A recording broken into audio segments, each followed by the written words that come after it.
The possession of knowledge does not kill the sense of wonder and mystery.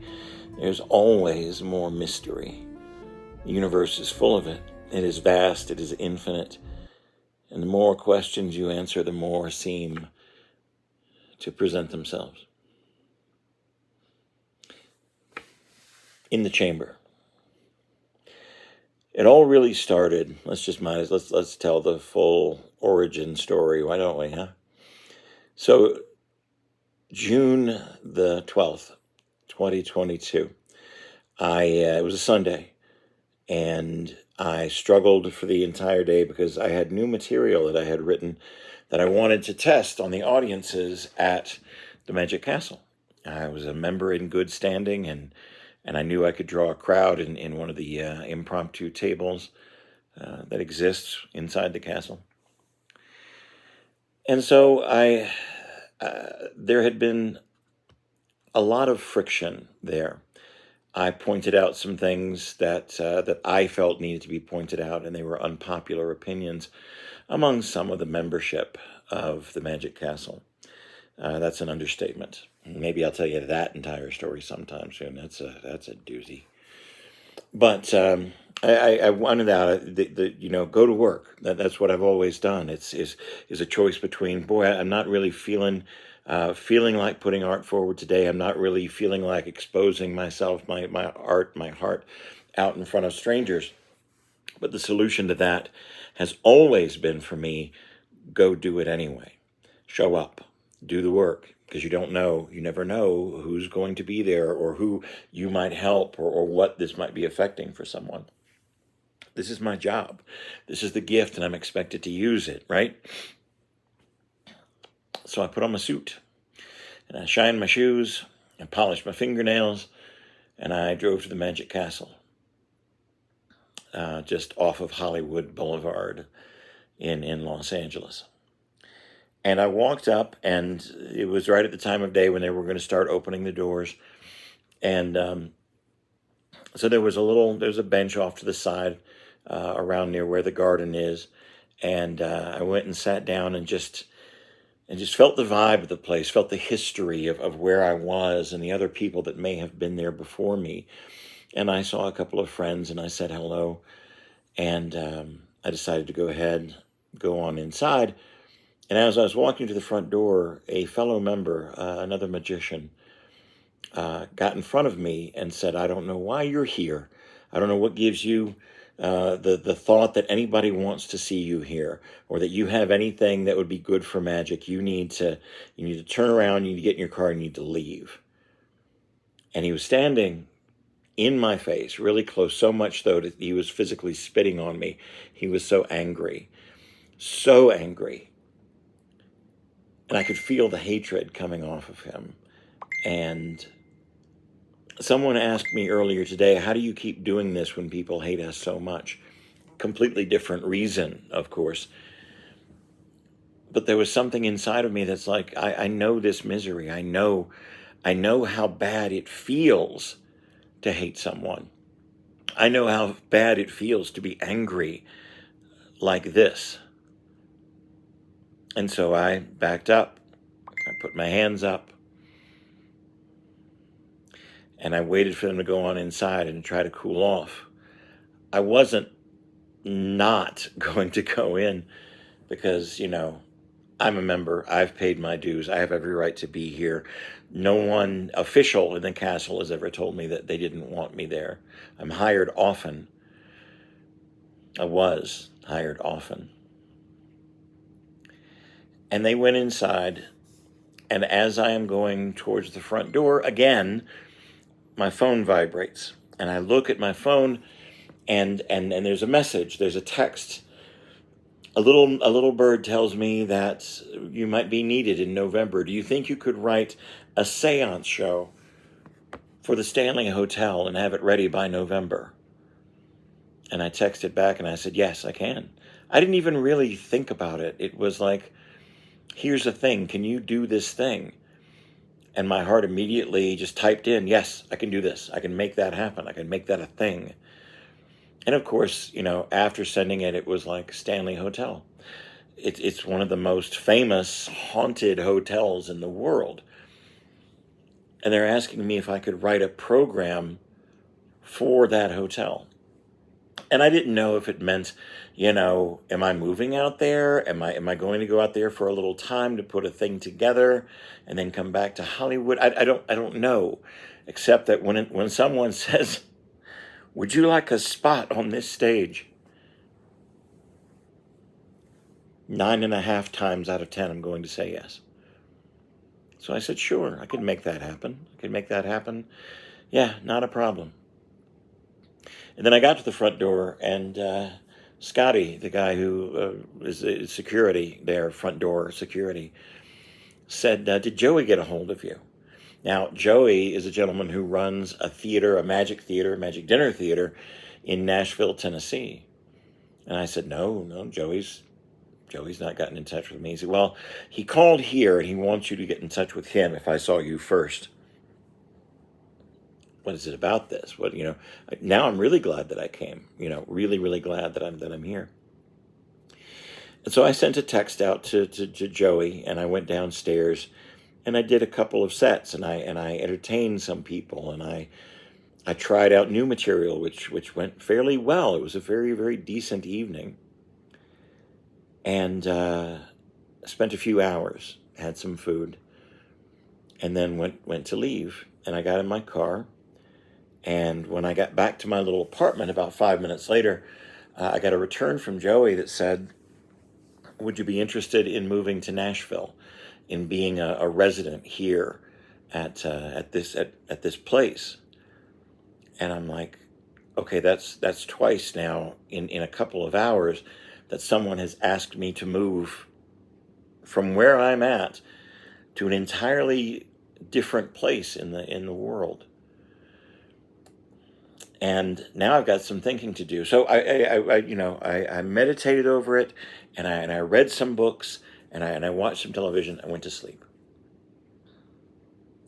And when I got up the next day, I got a phone call from Aidan Sinclair, who runs the entertainment here at the Stanley Hotel, runs the underground theater, Magic Theater here at the Stanley Hotel. And he said, I know that we sent you a message last night asking if you could be here, have something ready for us by November, but things have changed. There have been some change of plans due to the owner of the hotel and some decisions that he's made. Can you be here Sunday? And this is Monday morning. And I asked, I said, what do you have in mind? And he said, well, we want you to put together your own version of a seance show. We have something in place right now. We have an idea around what we want to do, but we'd like for you to put your own spin on it, make it your own, basically. Here is a theater. We will help you find a place to live. We will help you settle into this place. And we're going to hand you, these are not his words, but this is how I heard them, right? We're going to offer you a dream you didn't even know you had. Now, if you'd asked me before I got any of these phone calls, what would your ultimate goal like to be? What would you like to have? What if you were going to set a goal, what would it be? And I would have said, I want my own theater. I'd like a place where people come to see me rather than traveling around the world. I love traveling, but this is the dream, right? I'd like to live in a beautiful, quiet place. I'd like to have time to think for myself and create the kind of art that I want to create. And though I had never really envisioned myself doing a seance show, here it is. Here's the gift. Here's a place to live. Here's a salary to make art. Here is your own theater. All you have to do is do the work, is make the show. And maybe we won't like it, and maybe we'll regret it, and in 6 months from now, we'll send you home or send you somewhere else. And I said, I need some time to think. And I sat at my desk, and I had 2 notebooks: reasons to move to Estes Park, Colorado, reasons to move to Nashville.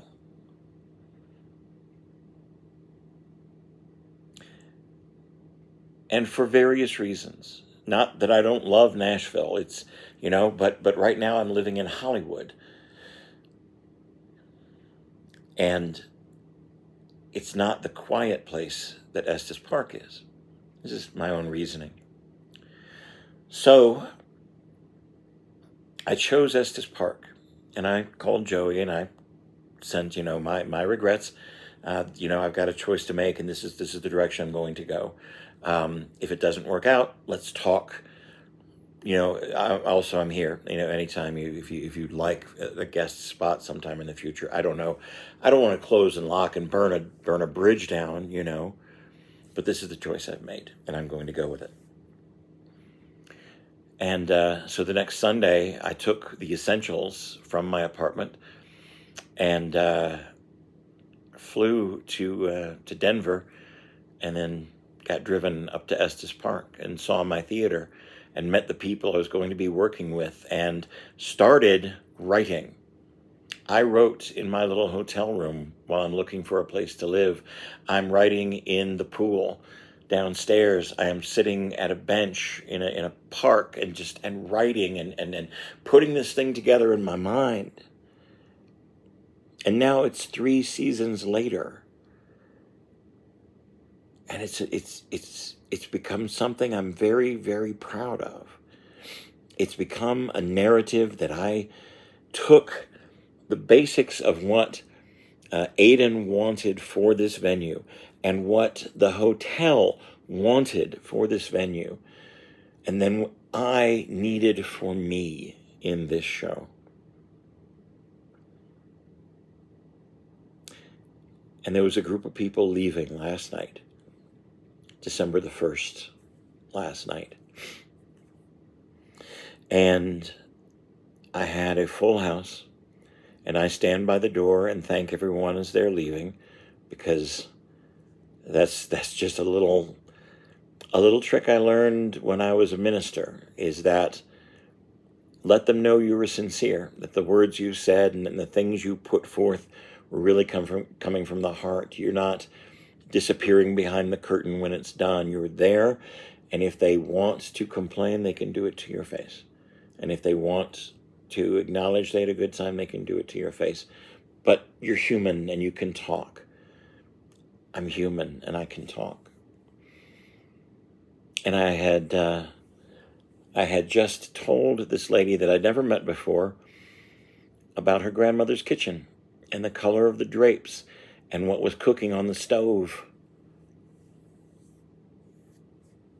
And that as long as she remembered her precious, beloved grandmother, that she would never really, truly be gone, that she would live within her heart, within her head, within her memories.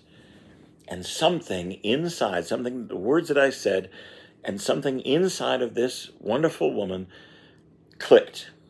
And she's like, I've never been able to see it that way before. Can I give you a hug? That's just what I feel led to do. You've given me a gift, and I'd like to say thank you. And we embraced for a moment, and she said thank you again, and she wiped a tear away, and she went away smiling. She walked away from my seance show, from my little spooky corner of the universe, from this hotel that I work in that has such a rich and beautiful history.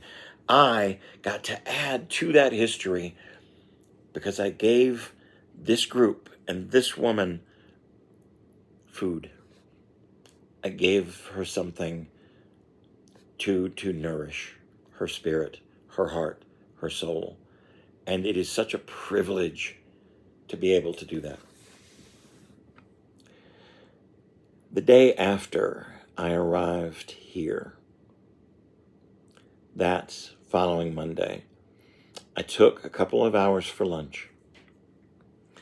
I had been bombarded with so much information about what needed to be done and what the hotel wanted and what Aiden wanted and looking at the space and just seeing kind of the very, very bare bones of things being put together. And I walked till I found a bench kind of in the middle of nowhere.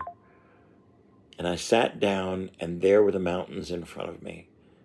Just beautiful and breathtaking, and a clear blue sky. And I felt something inside myself say, welcome home. I fell in love with the mountains. It's a bit different in the mountains of Colorado than it is in Los Angeles. A little bit different. But I found a home. And I know nothing lasts forever. And I know that, there'll come a time when all of this is over and something new will grow and take its place. But I found a home, and I found a theater, and I found people that were hungry for what I had to say.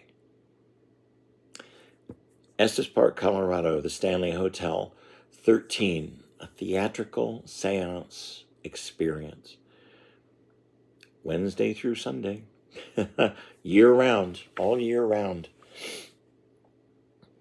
I'll share more in later episodes. But there's where I'm at today. It is currently 25 degrees outside, and I have a warm place to live, and I have good work to be done, and my hands are happy, and my heart is happy. And despite everything, despite the people that dislike, the people that hate me, the promises that I've broken, the people that I've hurt, the people that have hurt me, the seemingly endless parade of angry people, I have found myself where I'm supposed to be right now. And I hope there's love where you are.